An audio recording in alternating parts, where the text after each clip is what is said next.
오늘 찬양이 아주 귀에 잘 들리네요. 그냥 뭐 파트는 물론이거니와 마지막 엔딩이 뭐 성악과 못지않게 아주 잘하셨습니다. 날로 우리 구역들이 부흥해서 좀 많은 분들이 이제 구역 찬양에 동참하시고 또 규모 있는 찬양 그렇게 이어갔으면 좋겠다 하는 생각을 해봅니다. 올해부터 다시 우리가 시편을 묵상하게 되는데요. 시편이 우리가 읽기 쉬운 부분도 있지만 또 어떤 시편들은 읽기도 부담스럽고 해석하기도 참 난감한 경우의 시편들이 있습니다. 그런데 오늘 우리가 읽은 시편 44편이 아주 난감한 시편입니다. 물론 해석에 있어서는 난감한 부분은 없지만 이런 일들이 우리 인생사에서 비일비재하기 때문에 어려운 시편인 것 같습니다. 9절까지가 이스라엘의 영광에 대한 부분을 노래하고 있어요. 그런데 그 이스라엘의 영광은 그들이 뭔가 열심히 해서 얻은 영광이 아니고 하나님께서 그 땅을 차지하게 하시고 또 그 땅에 있던 열방들을 몰아내시고 오늘 성경에 보면은 열속이라고 표현되어 있죠. 그들을 이스라엘 백성들을 그곳으로 인도해 내시고 거기에 있던 열방들, 이방 민족들을 몰아내시고 약속의 땅으로 주신 그곳에서 그들이 크게 번성하며 살 수 있도록 하셨다는 거예요. 그것이 전적으로 하나님의 의지에서 시작된 것이고, 그런데 그렇게 지냈던 그들이 9절부터는 완전히 반전이 일어나요. 그래서 9절에 보면 그러나 이제는 그랬어요. 그 앞에는 이스라엘의 영광에 대해서 노래하고 있고 9절부터 시작은 그러나 이제는, 그러니까 반대라고 얘기하는 거예요. 지금 그들이 겪고 있는 상황들은 과거에 이스라엘이 누렸던 그 약속의 땅에서의 번성이 아니라 이제 하나님께로부터 버려져서 그 땅에서 어려움을 당하고 있는, 혹은 우리가 앞전 고라의 시편에서 묵상했던 것처럼 예루살렘이 아닌 다른 타지 또는 타국에서 그들의 그 성전을 그리워하면서 노래했던 것처럼 어쩌면 그 땅에서 고통당하는 사람들로 표현할 수 있지만 그 앞전 시편들을 감안해서 그들이 타국 혹은 타지에서 당하는 그 고통에 대해서 노래하고 있다라고 하는 사실이죠.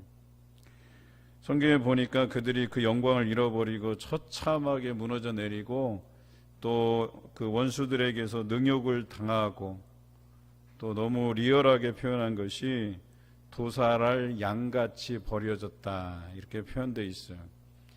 그러니까 도살 당할 양처럼 이제 오늘 내일 이제 그 목숨이 끝나는 도살할 양처럼 버려졌다 이렇게 기록하고 있습니다.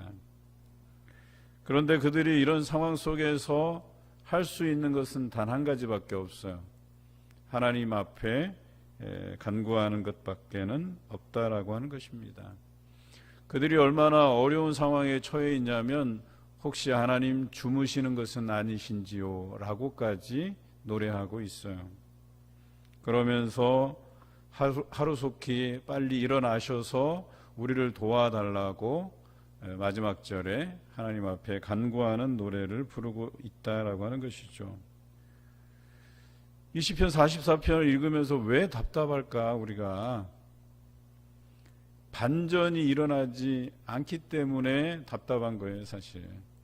그들이 이 처음에 영광스러웠던 때, 그 한때를 지나서 그러나 이제는 그들이 어려움 속에서 내버려지고 심지어는 하나님이 주무시는 건 아니신지 빨리 일어나 우리를 도와주시면 좋겠는데 라고 하면서 시편이 끝나버려요.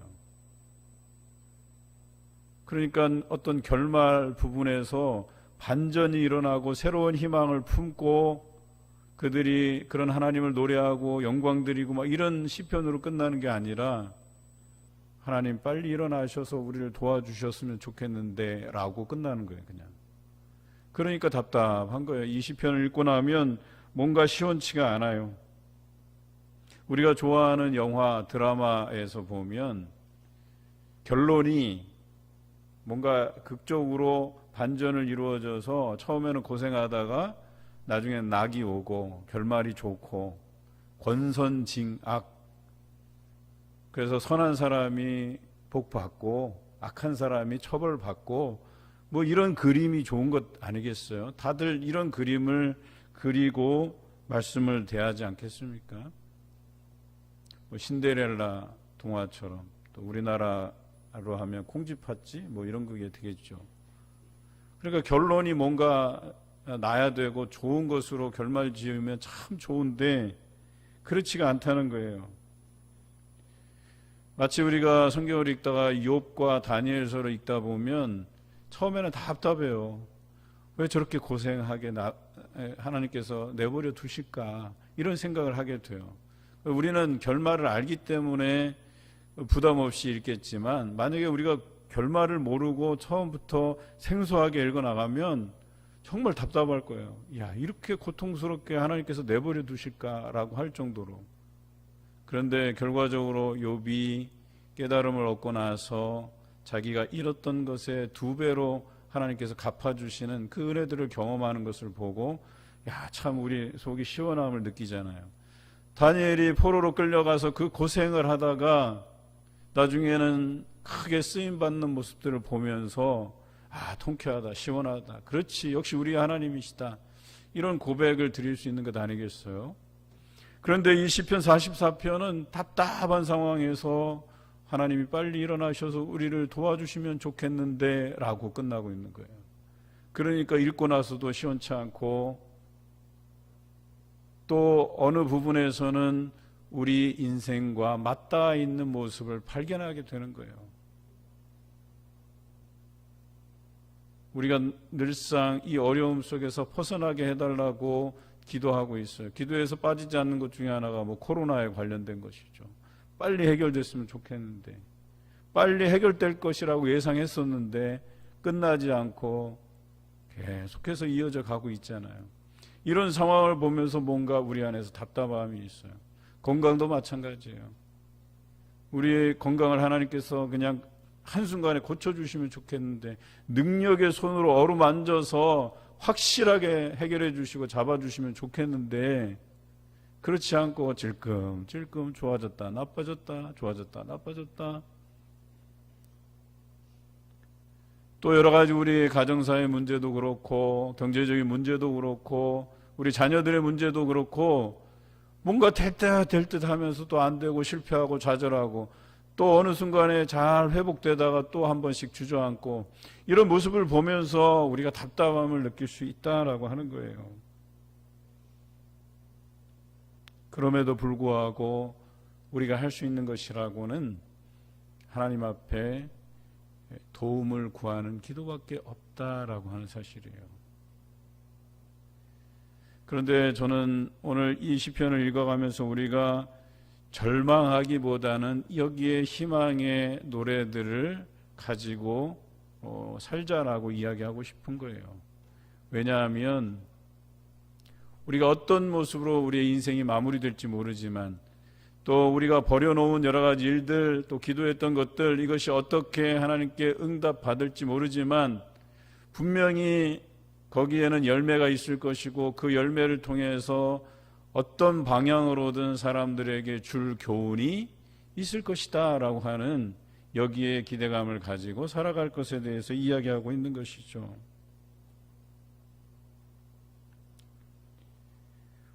또 중간에 그들이 어려움을 당하는 그 이유에 대한 설명도 없어요, 사실. 근데 우리는 잘 알아요. 이스라엘 역사를 우리가 공부했기 때문에, 성경을 통해서 들었기 때문에, 이들이 우상을 섬기고 하나님의 말씀에 불순종하고, 또 하나님을 의지하기보다는 다른 것들, 경제적인 것, 사회적인 것, 또 외교적인 부분, 또 군사적인 부분, 그들이 의지할 만한 것들을 의지했기 때문에 그들이 이런 어려움을 당했다라고 하는 그런 인과관계 정도는 알 수가 있어요. 그런데 오늘 시편 자체에서는 기록되어 있지 않아요.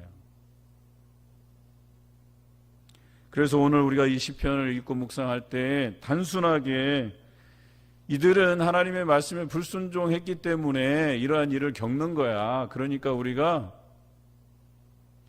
하나님 말씀에 순종하면서 살아야 돼라고 이렇게 단순하게 묵상하기에는 뭔가 깊이가 얕다라고 하는 생각이 듭니다. 왜냐하면 우리가 당하는 고난이 때로는 우리의 잘못으로 인해서 주어지는 고난일 수도 있겠지만, 때로는 욥이나 다니엘처럼 그들이 하나님 앞에 성실히 행함에도 불구하고 그들이 당하는 고난이 있을 수 있기 때문에 더욱 그렇다는 거예요. 그래서 한쪽에 그들이 잘못했기 때문에 이런 처벌을 받을 수밖에 없어. 그러니까 우리가 반성해야 돼. 이렇게 한쪽으로만 묵상하기에는 깊이가 얕다라고 하는 거예요. 왜냐하면 여전히 우리가 알지 못하는 그 고통에 노출되어 있는 경우들이 있거든요. 도대체 내가 뭘 잘못했길래 이런 자녀들에 대한 고통, 또 집안에 대한 문제, 경제적인 부분, 또 여러 가지 부분에 있어서 우리가 이 고난을 감수해야 되는가라고 하는 이 의문은 끊이지 않는다라고 하는 거예요. 그런데 왜 우리가 고통스럽냐면 이것에 대한 해결을 자꾸 받으려고 해요. 결과물을 받으려고 해요. 시원하게 이건지 저건지에 대한 판단을 하나님께로부터 받고 싶기 때문에 이런 답답함이 있는 것 아니겠어요? 그런데 때로는 바울에게 그 은혜가 족하다고 말씀하신 것처럼 자신이 그 안에 있는 가시 때문에 이것을 좀 해결해 달라고 하나님께 간구하잖아요. 그것이 원수일 수 있고 그것이 몸의 질병일 수 있는데, 그럼에도 불구하고 하나님께서는 그에게 답변하신 내용은 그 은혜가 내게 족하다, 이렇게 말씀하고 계시거든요. 그러니까 때로는 우리가 당하는 이 어려움에 대해서 그 해결을 받고자 하는 마음이 간절하지만 어쩌면 그 고통이, 그 해결되지 않는 문제가 우리 생이 끝나는 때까지 지속될 수도 있다고 하는 이 가능성을 열어두어야 된다는 거예요.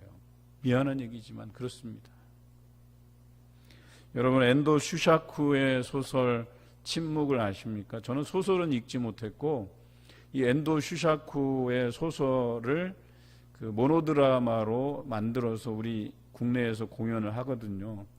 이 팀 한 번 부르는데 한 100만 원 정도 들어요. 전에 있던 교회에서 사순절 기간 동안에 성금요일 날 그 엔도 슈샤쿠의 그 침묵이라는 소설을 제목으로 해서 이렇게 모노드라마 하는 것을 제가 관람을 했거든요. 그 내용이 이렇습니다. 뭐 일본을 배경으로 했겠죠. 그래서 그 신부들이 처음 들어왔을 때 이제 복음을 전하고 또 농부들이 이제 그 복음을 받아들이게 돼요. 근데 거기에 이제 한 신문관이 등장해요. 그래서 예수 믿는 사람들 색출해내서 이렇게 배교하게 만드는, 입으로 너 안 믿는다고 고백해라고 하는. 그래서 신부들을 잡아서 고문을 하면서 이제 배교할 것을 계속 강요를 하는 거죠. 그 신부들이 뭐 여간해서 배교를 하겠어요? 오히려 순교하는 쪽을 택하지. 그런데 이 악랄한 신문관이 그 믿는 농부들을 데려와서 신부들 앞에서 고문을 행해요. 그러니까 그것이 더 괴로운 거예요. 차라리 내가 당하면 괜찮은데. 그래서 한 신부는 순교를 택하고 한 신부는 배교를 택해요. 그리고 나서 이 두 가지 문제를 놓고 이제 논쟁을 벌이는 거예요. 배교가 옳으냐, 순교가 옳으냐. 순교는 이 농부들에 대한 그 고통을 간과해 버린 거고, 또 한쪽으로 보면 배교하는 것은 그 사람들의 생명을 살리기 위해서 한 것이지만 또 하나님 앞에서는 그 신앙을 저버린 행위라고 하는 것이죠. 여러분 같으면 어느 쪽이 옳다고 판단하실 수 있을 것 같아요? 판단 불가해요. 이것은 하나님만 판단하실 수 있는 문제라고 여겨져요. 그런데요, 우리 인생에 이렇게 판단이 어려운 문제들이 너무나도 많다는 것이죠.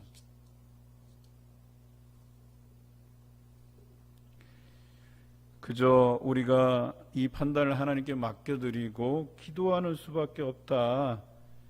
오직 하나님께서 이 곤란한 상황을 어떻게 하든 벗어나게 해주시면 좋겠다는 그 바람들이 우리에게 있을 것 아니겠어요? 그런데 이 엔도 슈샤크의 침묵에서처럼 기도해도 우리에게 들려지지 않는 소위 이러한 어려운 문제들이, 이 난제들이 우리 인생에서 경험되고 있다라고 하는 것이 문제죠. 근데 과연 이게 문제일까라고 하는 생각도 해보자라고 하는 거예요. 그저 우리는 기도하면서 바라기는 이 난처한 상황이 우리에게 오지 않기를 바라고, 그래서 좀 하나님께서 역사해 주셔서 이 문제를 시원하게 좀 해결해 주시면 좋겠는데 그렇지 않다는 거예요. 저도 이 시편을 묵상하면서 참 마음이 괴롭고 아팠습니다. 여러분, 목사들도 성도들의 고민을 듣다가 해결되지 않으면 참 어려워요. 힘들어요. 성도들도 어렵고 목사가 바라보는 그 현장도 너무나도 힘들어요. 하나님께서 선하게 정말 좋은 방향으로 이걸 결말지어 주시면 너무나도 좋은데 그렇지 않다는 거예요. 우리 인생에서는 사랑하는 사람들을 잃기도 하고, 때로는 우리가 원했던 방향으로 가지 않고 반대 방향으로 갈 때도 있어요. 또 하나님께서 형통케 해주시면 좋겠는데 그러지 않은 경우도 있다라고 하는 것이죠. 그래서 목사들은 이런 부분을 만날 때 곤욕스럽고 분혹스럽고, 너무 이 부분을 어떻게 여러분들에게 확실하게 시원하게 답변해 드리기 어렵다는 거예요. 그런데 오늘날 이단들은 어때요? 굉장히 논리가 단순해요. 아주 시원하게 대답해요. 마치 정답처럼 얘기해요. 그래서 이단에 빠지는 거거든요, 사람들이.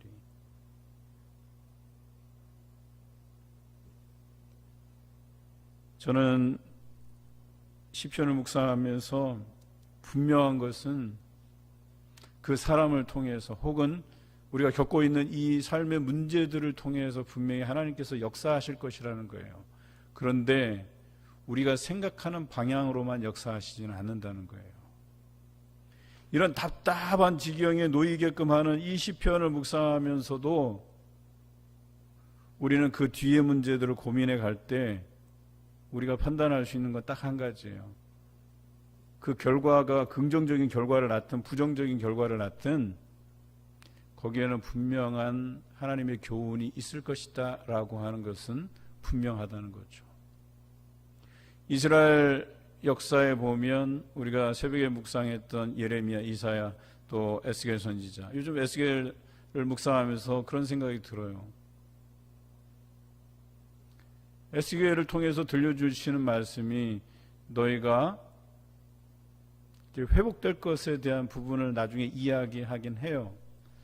그런데 그러기 전에는, 그 회복을 선언하기 전에는 어떠냐면 답답할 노릇이죠.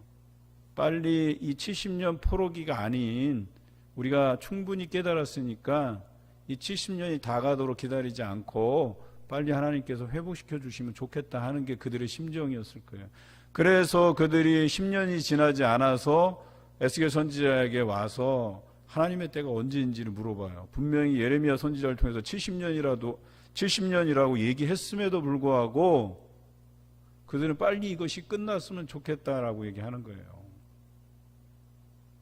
그게 우리들 심정이라는 거예요. 그럼에도 불구하고 여전히 에스겔을 통해서 그들을 책망하시고 또 주변 나라들에 대한 심판을 선언하시고, 우리가 생각했던 방향은 아니지만 분명히 에스겔 선지자를 통해서 말씀하신 것은 이 일로 인해서 그들이, 또 너희가 내가 하나님 여호와인 것을 알게 될 것이다 라고 말씀하셔요. 그러니까 우리가 해결되지 않는 이 문제들을 통해서 기도하고 어떤 방향으로든 하나님께서 원하시는 방향으로 그것이 결말 지어질 것이지만, 거기에 하나님의 놀라운 섭리와 하나님의 놀라운 계획과 또 우리를 향하신 하나님의 마음이 표현될 것이라고 하는 거예요. 우리에게 주는 교훈이 반드시 있을 것이다 라고 하는 것이에요. 우리는 그 희망을 가지고 살아가는 존재들이라고 얘기하는 것이죠. 제가 2019년에 일본 쿠슈 지역에 순교지 탐방을 한 적이 있어요. 교회 팀들을 이끌고 그렇게 다녀온 기억이 있어요. 그런데 거기서 느끼는 것들이 뭐였냐면 다닐 때마다 답답해요. 영적인 눌림이 있어요. 거기 가면. 왜냐하면 그 많은 사람들의 그 순교를 통해서 그 나라의 복음이 많이 전해지고 또 교회들이 막 성장하고 그래서 그곳이 막 선교의 어떤 전초기지가 되고 이러면 괜찮은데 그렇지 않거든요. 일본은 여전히 복음의 불모지예요. 많은 사람들이 성경에 나오는 땅끝이 일본이라고 얘기할 정도예요. 많은 우상들이 집집마다 다락문 열어보면 거기에 우상신들이 있어요. 우리나라는 좀 다르죠. 그렇게 여러 선교사님들이 들어오셔서 순교도 하고 그렇지만 그것을 발판으로 해서 한국교회가 세계적으로 성장하고 또 선교의 전초기지가 되고 어떤 대단한 신앙의 발전을 이룬 것은 사실이에요. 차라리 이런 결말이라도 있으면 할 말이라도 있죠. 근데 일본 가보시면 아시겠지만 그렇지가 않아요. 그러면서 그 순교지를 돌면서 하나님 왜 이렇게 하셨죠? 라는 그런 질문이 나와요. 그런데 그 일본 순교지를 다녀오면서 그 팀원들이 저를 비롯해서 바뀐 마음이 있어요. 그게 뭐냐면 일본에 대한 적대감이 사라져 버렸어요. 오히려 일본을 불쌍히 여기기 시작했어요.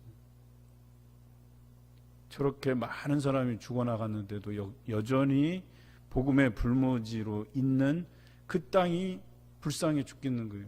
국률이 여기는 마음에 생겨나는 거예요. 그 땅을 위해서 기도하는 마음에 생겨나는 거예요.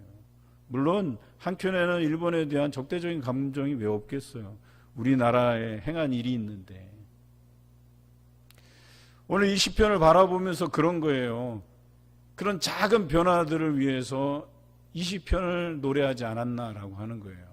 우리가 읽으면서 답답하지만 또 이 이후의 결말이 어떠하다는 것을 우리는 알고 있지만 그들이 다시금 돌아와서 그 예루살렘 성전에서 이전처럼 완벽하게 다윗 시대의 그 수천 명이 찬양대에 서가면서 아름다운 찬양을 하나님께 드렸던 그 시대를 복원하지는 못하지만 여전히 예루살렘 그 성지가 많은 그 종교 분파들이 모여서 여전히 자유롭지 못한 그런 상황에 있는 답답한 현실에 있지만 그것을 통해서도 우리에게 느껴지게 하시는 교훈이 분명히 있다라고 하는 거예요. 성지순례를 가보면 알아요. 그것을 우리에게 느끼게 해주시는 목적이 저는 있다고 보는 겁니다.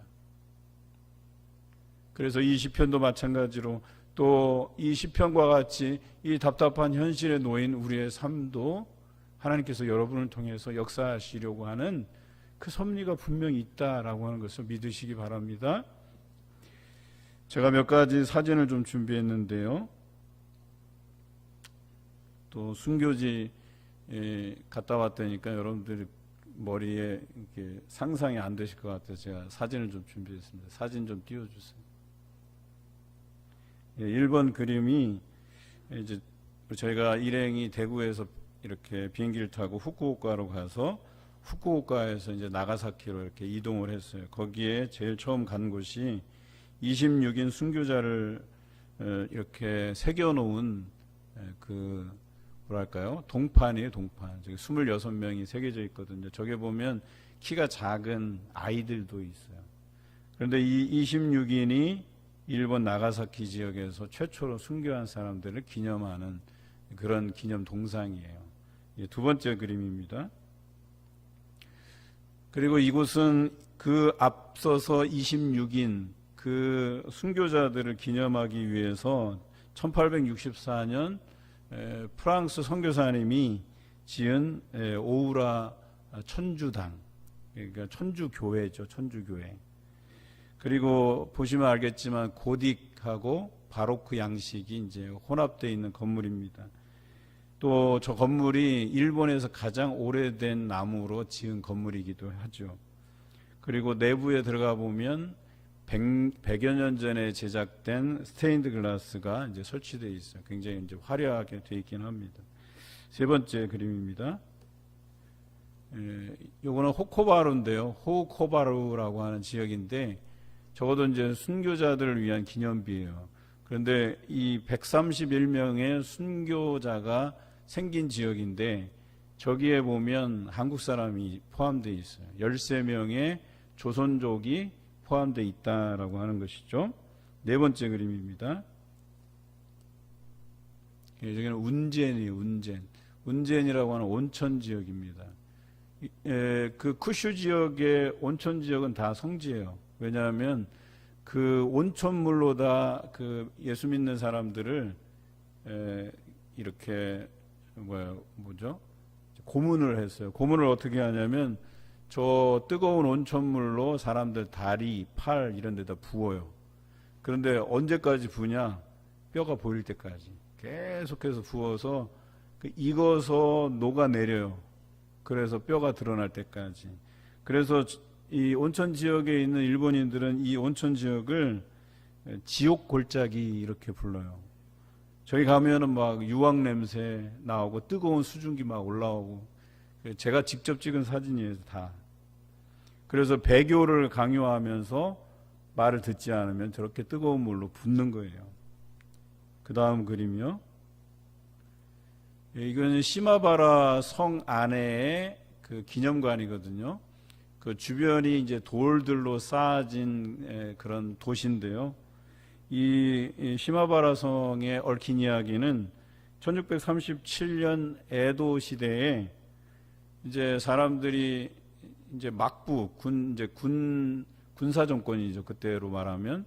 그러니까 그 사람들이 그 귀족층들이 이제 대우받는 시대였잖아요. 그런데 기독교는 어때요? 평등을 강조하잖아요. 자유 이런 걸 강조하잖아요. 그래서 이 에도 시대에 평등, 자유를 이렇게 이야기하면서 반란을 일으켜요. 그 반란의 주동자들이 기독교인들이에요. 그런데 도쿠가와 막부가 37,000명의 그 농부들을 잡기 위해서 12만여 명의 군사들을 동원해서 이 도시를 철저하게 파괴시킵니다.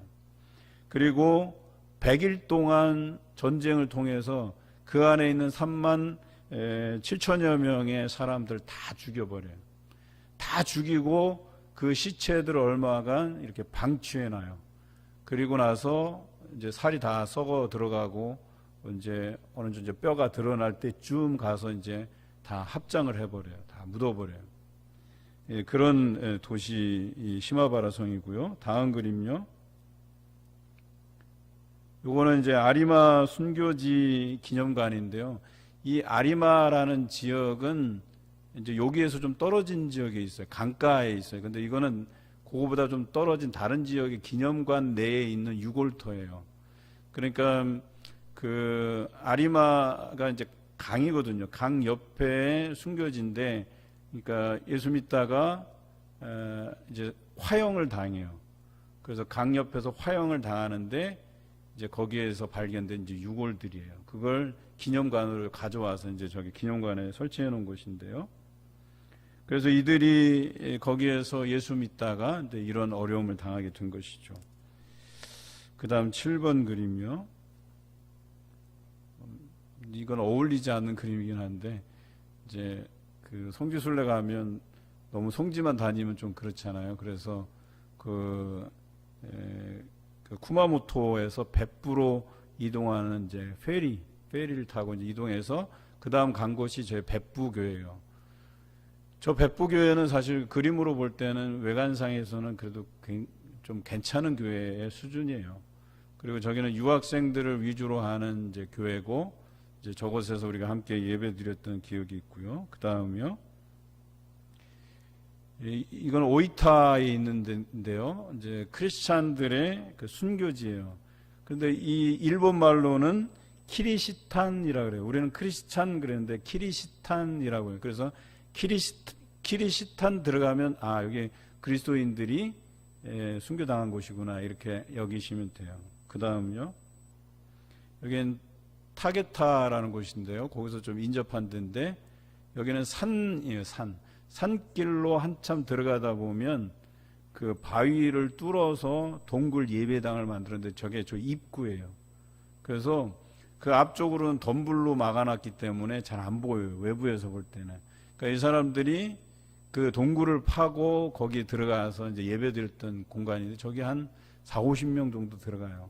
그러니까 우리가 들어가서 보면 한 20명도 못 앉을 것 같은데 저기서 한 40-50명이 꾸역꾸역 모여서 예배 드렸다는 그 동굴 예배당입니다. 그 다음요.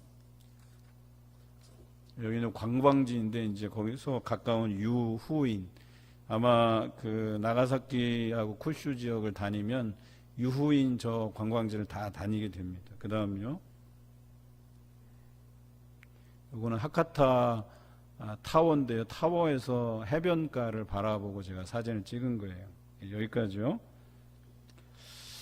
물론 사진 중에서는 뭐 관광 단지도 이렇게 보이긴 했지만 대체적으로 보면 순교지 사진들이에요. 제가 사진을 좀 골라서 한 거지만 저거보다 굉장히 리얼한 사진이 많아요. 굉장히 그 순교지를 담아낼 만한 그런 사진들이 많이 있지만 그냥 몇 가지만 제가 보여드린 거예요. 근데 왜 이런 질문을 하게 되잖아요. 왜 저들이 이런 고통에 내몰려져야 되는가? 좋은 게 좋은 거라고. 복음이 좀 원만하게 들어가고 그들이 믿고 그런 핍박 없이 그런 복음이 잘 전해져서 교회들이 융성하고 우리가 그리는 그림이 그런 거라는 거예요. 그런데 그렇게 인생이 호락호락하지가 않아요. 복음의 그 전달 과정이 그렇게 쉽지만은 않다는 거예요. 우리나라는 이러한 발전을 이뤄냈지만 우리나라도 보면은 그 순교당한 순교지들이 우리나라 곳곳에 있잖아요. 심지어는 그 공산당에 의해서 처참하게 그 모든 성도들이 순교당한 교회도 있잖아요. 저는 신안 쪽에 가서 깜짝 놀랐어요. 성도들을 이 돌에 매달아서 그냥 바다에 막 수장시키질 않나, 목을 자르질 않나, 그 순교지를 국내에서도 제가 한 5-6군데 다니면서 우리나라도 쉽지 않았구나 하는 생각이 들어요. 그래도 이런 발전을 이뤄냈으니까 억울하지는 않죠. 그런데 일본은 그렇지가 않아요. 너무나도 억울한 거예요. 저들의 희생이. 마찬가지로 우리가 살아가면서 이런 어찌 보면 어떤 오늘 성경에서 말한 긍정에서 부정으로 바뀌었던 그 인생. 그래서 이제는 우리가 바라보는 것은 그런 부정적인 삶에서 긍정으로 바뀌는 이 대반전을 이루어냈으면 좋겠는데 여전히 그러지 못하고 그 어려움 가운데 있는 그런 모습들을 우리가 한번 생각해 보자는 거예요. 이 순교지처럼, 일본 순교지처럼. 저는 그래도 희망을 갖자는 거예요. 그들의 흘린 순교의 피가 헛되지 않을 것이라는 확신을 가지자는 거예요. 일본도 언젠가는 그 우상들이 사라지고 거기에 교회들이 세워지고 많은 사람들이 이제 하나님을 섬기게 되고 예수 그리스도를 믿게 되는 그런 역사가 일어날 것이라고 하는 새로운 희망을 품자라고 하는 거예요. 우리 교회가 걸어온 지 118년이 되었잖아요. 그냥 교회라고 하는 것도 그냥 시대가 흘러가면서 크게 성장하겠지. 이건 굉장히 잘못된 생각이에요. 여러분, 성장과 실패는요, 반반이에요. 그걸 비율로 설명하기가 어려워요.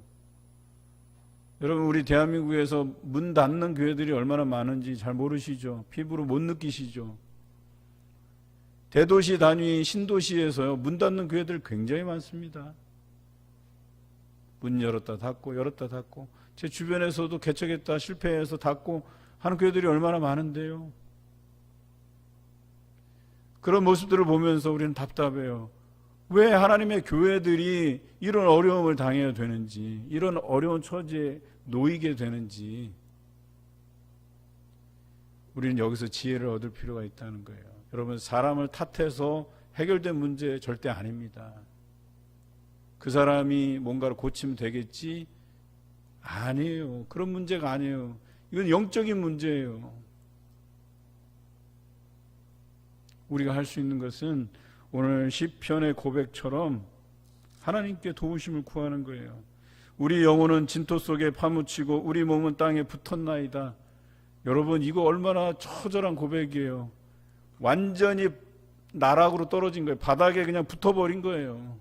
그런데 그 와중에 그들의 고백은 일어나 우리를 도우소서, 주의 인자하심으로 말미암아 우리를 구원하소서라고 기도하고 있는 거예요.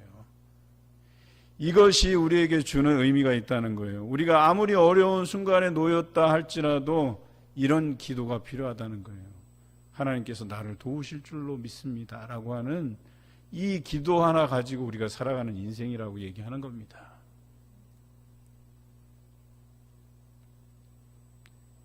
저도 가난하게 자라와서 그런지 그때는 어떤 생각이 있었냐면 이 가난이 해결될 것 같지가 않았어요. 그 해결될 기미가 안 보였다니까요. 그냥 이렇게 뭐 쌓이는 어떤 돈도 없고 있는 돈마저 털어서 다 또 줘야 되고 그러다 보니까 그 안에서 우리가 뭔가 기댈 만한 뭐가 없어요. 우리 가족이 유일하게 의지했던 건 하나님 한 분밖에 없어요. 학교 가는데 차비도요, 여분의 어떤 뭐가 주어지지 않았어요. 160원, 80원, 80원, 160원이었는데 시외로 버스 타면서 공부를 해야 됐으니까 200원 주면 편하잖아요. 그렇죠? 160원 그러면 100원 내면 20원은 꼭 거슬러 받아야 돼. 그래야지만 내 차비가 올 수 있는 차비가 된다니까. 한 번은 거슬러 주지 않아 갖고 제가 또 성격이 그때는 굉장히 내성적이어 갖고 달란 소리도 못 하고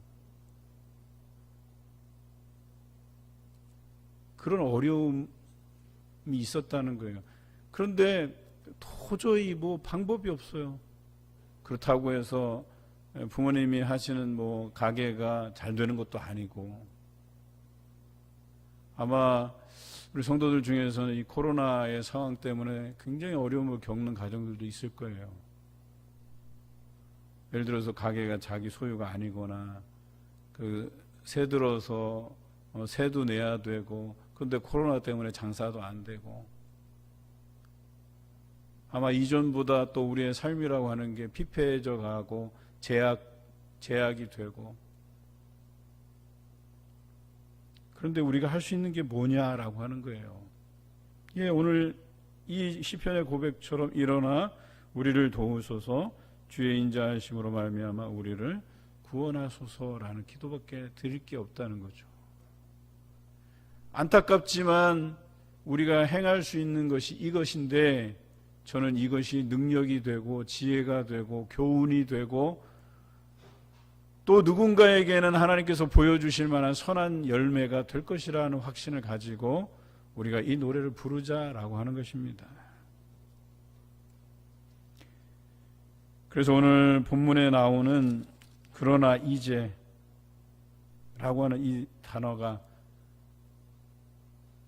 긍정에서 부정으로 바뀌는 그러나 이제는 이 아니라 이제는 부정적인 모든 모습에서 긍정으로 바뀌는 좋은 날이 도래하는 정말 우리를 기쁘게 하나님께서 세워주실 그날이 되는 그러나 이제는 이라는 이런 의미가 우리에게로 다가오시는 그런 삶이 되시길 주님의 이름으로 기원합니다.